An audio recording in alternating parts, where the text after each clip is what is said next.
Hey, so glad you're back to the website this morning. Going to have a great week here. RevSpike.com. Want to encourage you to RSS, to go ahead and come back every day or get this information, share it with others. This week we're going to be looking at perspectives.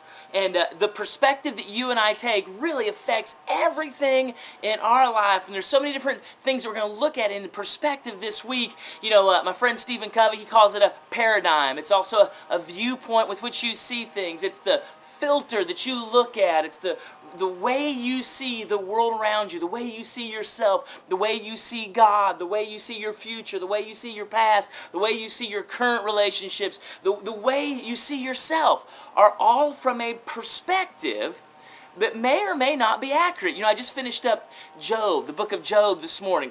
Great 42 chapters, and I'm not hung up on the first chapter or two on how it all happened. It's those next 40 chapters, 38 chapters, where there's interaction between Job, his three friends, the unknown guy that just shows up, and then God himself. And they all bring a perspective on the current scenario that's happening, and they all see it a little differently, and because of how they see it, causes them to react, to respond, to look at one another, to look at God, and then at themselves even in that. And I wonder about your perspective. You know, like I said, my friend Stephen Covey, he had a great idea about being able to step outside of yourself and see the lens, that's what he would call it, the lens that you see through. And once you're able to see that lens, then you can make changes in your life. You can start stepping away from situations and seeing things from different perspectives.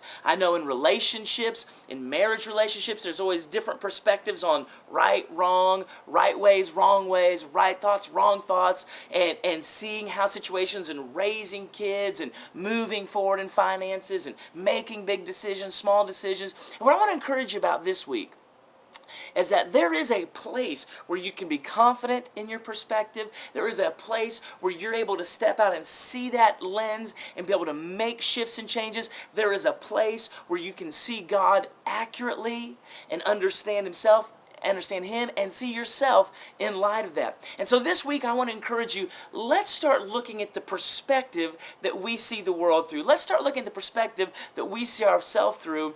And I think it's going to be a really exciting week to have some new thoughts, to see even how our thought life works. You know, really just using Job and his friends on that one situation and how all their perspectives around it were different, and yet it was the exact same situation. You know, in your life that's the truth as well. There are things going on that you see from a perspective that may not be accurate at all, or they may have portions of truth, but you don't see the full picture.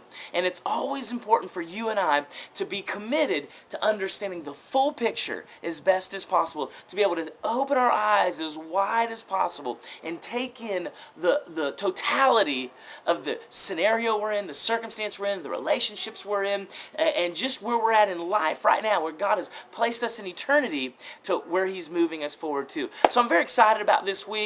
I know that you've got a lot of great perspective. Go ahead and share a thought or two about your filter. Go ahead and pass it on to someone. Let's get some engagement, interaction about how you and I see the world, see ourselves, and see God in the midst of our perspectives. So it's going to be a great week. Thank you so much. Bye.